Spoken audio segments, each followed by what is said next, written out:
Hey everybody, and welcome to CommuniTEA. Cheers!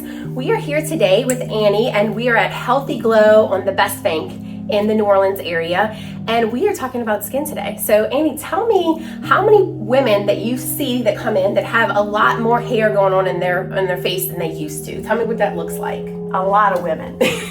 And every woman has more hair than what they want and what they're used to. Yes. So I see this a lot when it comes to perimenopause, menopause, even women with PCOS, right? Yes. And not everybody wants the hair that they have. So Annie's going to tell us today some different resources she has where she can tackle those things on your face, those things that are kind of holding you back or maybe making you insecure, and what she offers here. So Annie, let's hear it. What do you offer on an everyday basis for women? The main thing is laser hair removal, and that's what you'll find everywhere. That's the number one recommendation for women that have unwanted facial hair. As we get older and we start to have problems with our hormones levels start to decrease, and then we start to wake up one day and you see the facial hair and you're like, what happened to me, Lord? So you can kind of like have an epiphany, like, oh no, it's unwanted hair. And as women, we are always taught when we're younger that, men have facial hair, women do not. Right. And so it becomes like almost a roadblock for us mentally, emotionally, and physically, because it's something that we don't want. And because it comes out on the chin, and it can be very thick and coarse and dark. And so women tend to feel like less than a woman when that happens. And so they seek out services that are maybe not the best services for that. Like they'll start to tweeze the hair.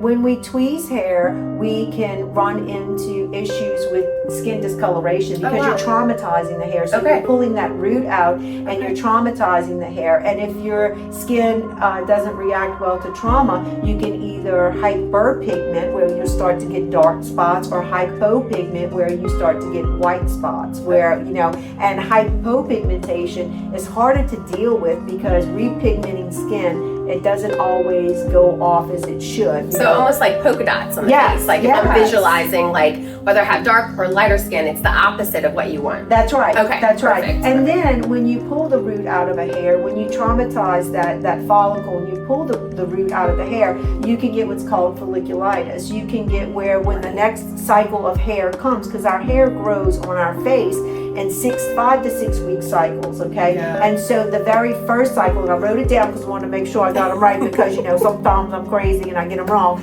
is the anagen phase. And that's when the follicle is perfect. The root is intact, the blood supply is intact, the root has pigment and color to it. It's a healthy hair follicle, right?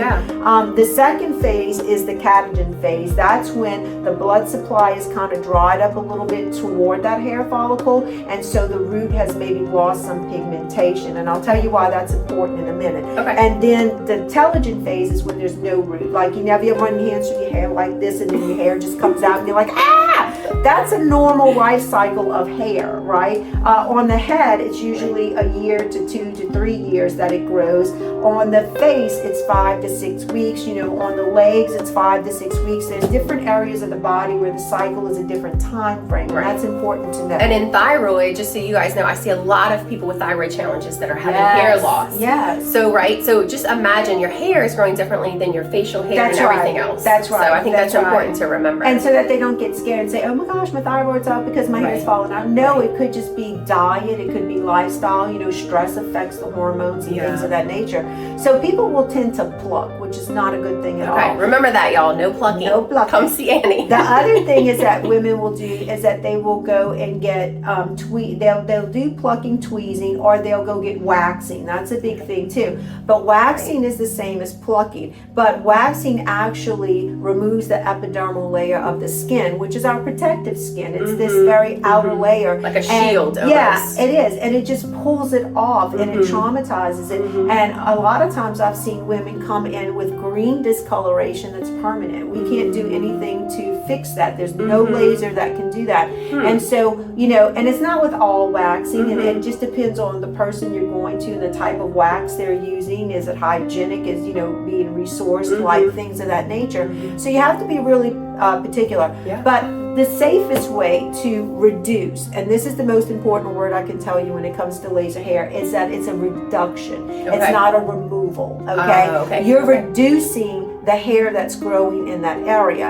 And you want to shoot for at least 85 to 95% of reduction, permanent reduction. And that happens when you go to a office or a place that has the lasers that can treat your skin type. And that's very important. Not every laser treats every skin type. There is a diode laser, which is meant for laser hair removal. Some people use IPL machines for laser hair removal, which is intense pulse light. Some people use a JAG laser, which is used for laser hair removal too. YAG laser, which is used for that too, which is for more darker skin types, because you know a lot of times darker skin types don't get treated, Dr. Lynn. They don't, because people don't want to fool with that skin type for fear of hypopigmentation. So what they'll do is they'll say, oh, well, here's some cream you can put on that'll melt the hair away. And we see that with over-the-counter products like Nair, but they can cause irritation to the skin, contact dermatitis, like a lot of different issues. So laser hair removal really is the best choice to do, but you have to find the place that can treat your skin type and that's willing to treat your skin type. And you have to be committed to go to those within the cycle of the hair. Usually I like to do it spot on at 5 weeks. That way if they got vacation at 4 or at 6, we don't go over that 6-week cycle, because then we miss that growth stage and it reduces the effects of the laser hair being able to reach that target of that 85 to 95% reduction. So you're adhering to the cycle just like we adhere to a woman's cycle, yes, right? Absolutely. So just like hormones have cycles, right? Yes. We're not always high in progesterone every single day, right? So we cycle through those things. Same thing with hair. It sounds like to me that, you know, every day doesn't look the same for hair. No, it doesn't. It doesn't. And what you should do, and I know that this is taboo, women are like, well, then how do I get rid of the hair in between the laser hair services? Baby, you shave. And shaving does not change the efficacy of the hair. It doesn't change, the hair doesn't become thicker, it doesn't grow more, it doesn't do any of that thing. You're just shaving off the follicle that's there, and it gives you a little bit of a microderm, microplaning that people love, you know, a little bit of exfoliation and a clean razor each time, you know. You should, if you're gonna reuse the razor, it needs to be sterilized as much as you possibly can, because you're putting a blade to your skin, and you know, we have staph that lives on our skin and we don't want to get that out of, like, you know, line. But so I would say shave, except before you go in to do the laser hair removal. I don't like my clients to shave. I like them to come in unshaven so that I can take pictures and we can watch their progress as we go along, because sometimes it's so gradual that they'll start with like these big thick blots of hair, and then maybe 4 or 5 treatments into it they still have like a few more hairs, and they're like, well, I didn't get anything. So when I can show them like this is where we started from, and just realize it's not 100% going to go away. I can testify. I have thyroid problems, and at one time, you know, I was very heavy set, and the more fat cells that we carry, the more our testosterone level goes up, and the more hair, testosterone, the more hair that we get, right? And so I had a beard like a man. Like I could have been in the circus and been a bearded lady. And I particularly went through like 14 treatments. Mine was a little bit longer, because when you have PCOS or you have conditions that force that hair to grow when normally it wouldn't grow for that long, you have to maybe extend the treatments out, right? And so now I've gotten like 95%, and that's been 10 years. So it's worked. Well, I love this because you're looking at the root cause as far as hair, and we're looking at the root cause as far as functional medicine when it really comes to balancing hormones, right?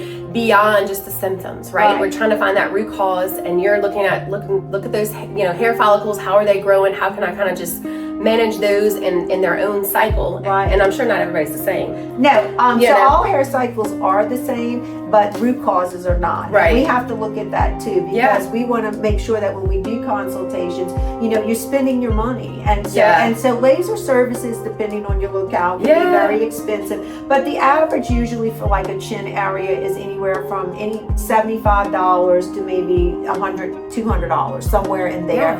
It just depends. You can shop around, and in shopping around, I would find places that have people that treat all skin types. Ask about the laser. Do the research on the laser. fundraiser that they offer, and the people that are going to be performing the services, how long have they been doing it, that all. And then you have to be able to go in and consult, because we need to look at your medications, your lifestyle, your what's going on with you and your health, and what's to see if you're even a candidate. Not everyone is a candidate for it, but most people are, thankfully. So Annie, today, if somebody wanted to review this broadcast and they wanted to reach out to you, are you offering any sales today if they review the broadcast? Absolutely. If you mention this broadcast, we will give you 40% off of your first treatment to come in and have it done, and with a free consultation. It's important to come in and sit down and meet with us, and let's talk about you and your life and your lifestyle, and if this really is going to work for you, and how can we make it work for you if you're a candidate for it. Yeah, and if you're looking for root cause as far as just balancing those hormones or that thyroid today, we're going to give $25 off an initial visit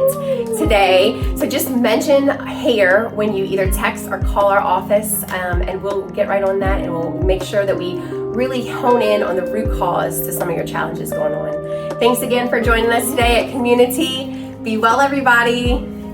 Don't forget your tea. Take care. Bye-bye now. Bye.